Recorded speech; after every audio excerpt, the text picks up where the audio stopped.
সাথে বিবাহ নামে প্রতারণা করা হয়েছে। আমার কাছে টাকা পয়সা নেওয়া হয়েছে। এখন আমাকে হুমকি দেওয়া হচ্ছে, মেয়ের ভাই, দুই ভাই, বাবা আর হলো মেয়ের বন্ধু-বান্ধব, একটা কৃষক গ্যাং দিয়ে আমাকে হুমকি দেওয়া হচ্ছে, আমাকে মেরে ফেলবে। আমার কাছে ভয়েস রেকর্ড আছে। এখন আমার জীবন যেখানে পাবে আমাকে সেখানে মেরে ফেলবে। তার জন্য আমি এই জায়গায়, মেয়েটার পরিচয়, মেয়েটা একই জায়গায় থাকা হয়, মেয়েটি আর আমি একই জায়গায় থাকা হয়। তার আমার সাথে পারিবারিকভাবে তারা বিবাহ ঠিক করার পরে আমার সাথে যখন টাকা পয়সা নিয়ে যায়, তারপর আমার সাথে সম্পর্ক ভেঙে দিয়ে অন্য একটি ছেলের সাথে সম্পর্ক করে তার সাথে পালিয়ে যায়। ওই মেয়েটির এর আগেও বিবাহ হয়, ওর আগেও স্বামী আছে। তার স্বামীর নাম হাসান, খুলনা যশোর বাড়ি। ওনার স্বামী এখনও রানিং আছে। তারপর ওনার স্বামী রেখে আমার সাথে বিবাহ ঠিক করে আমার সাথে ভেঙে দিয়ে টাকা পয়সা স্বর্ণালঙ্কার নেওয়ার পরে আরেকটি ছেলের সাথে সম্পর্ক করে চলে যায়। তারপরে আমাকে এখন মেরে ফেলার হুমকি দিচ্ছে। এই মেয়েটি গ্রামের বাড়িতে তার খালাতো ভাইয়ের সাথে বিবাহ দিবে।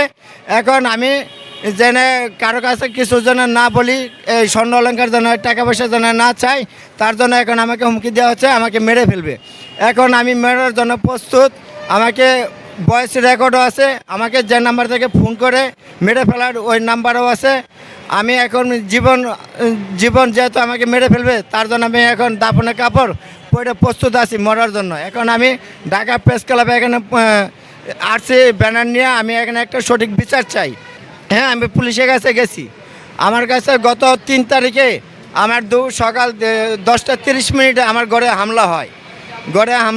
এই যে এই লোকটা তার বাহিনী নিয়ে হামলা করে, এই হচ্ছে মেজু ভাই, তার বাহিনী নিয়ে হামলা করার পরে ত্রিপুরানি পুলিশ ফোন করে, তারপর আমি রক্ষা পাওয়ার পরে পুলিশ আমাকে এসে বলে যে আপনি আর তাদের সাথে কথা বললেন না, তারা আপনার সাথে কথা বলবেন না। কিন্তু এ কথা বলার পরেও যায় আমাকে এখনও হুমকি দিয়েই যাচ্ছে।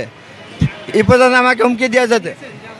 হ্যাঁ, আমি পুলিশকে জানিয়েছি, আমি থানায় অভিযোগ করছি, কিন্তু থানা থেকে এখন আমি কোনো সহযোগিতা যেহেতু পাইনি, আমি বাংলাদেশ যেহেতু বর্তমান পরিচালনায় আছেন ডক্টর ইউনূস স্যার, আমি তার কাছে দৃষ্টি আকর্ষণ করে বলছি সে আমার একটু ব্যাপারটা একটু নজর দিয়ে দেখুক। আমি একটি গরিব মানুষ, আমার এগুলো জিনিসটাকে, আমি মেকানিক্স, আমি গাড়ি কাজ করি, প্রাইভেট গাড়ি কাজ করি, আমি একজন মেকানিক্স। আমার এই টাকা পয়সা খুব কষ্টকর, খুবই আমি গরিব মানুষ। আমার দেশে বাড়ি ঘরের অবস্থা তেমন ভালো না। আমি দিন কামাই করি, দিন খাই। আমি যাতে একটা বিবাহ ঠিক করব, তার জন্য এই জিনিসপত্র আমার অনেক আগের কিনা, 3-4 বছর আগের কিনা এই জিনিসগুলো আমার কাছে টাকা পয়সা সব কিছু নিয়ে অন্য একটি ছেলের সাথে পালাই যায়। এখন আমি সঠিক বিচার চাচ্ছি। দেশে বর্তমান যে সরকার আছেন ডক্টর ইউনূস স্যার, তার কাছে আমি এখন বিচার চাচ্ছি, সে আমাকে একটা ব্যবস্থা করে দেখ, সঠিক বিচার। আমার যদি ভুল হয়ে থাকে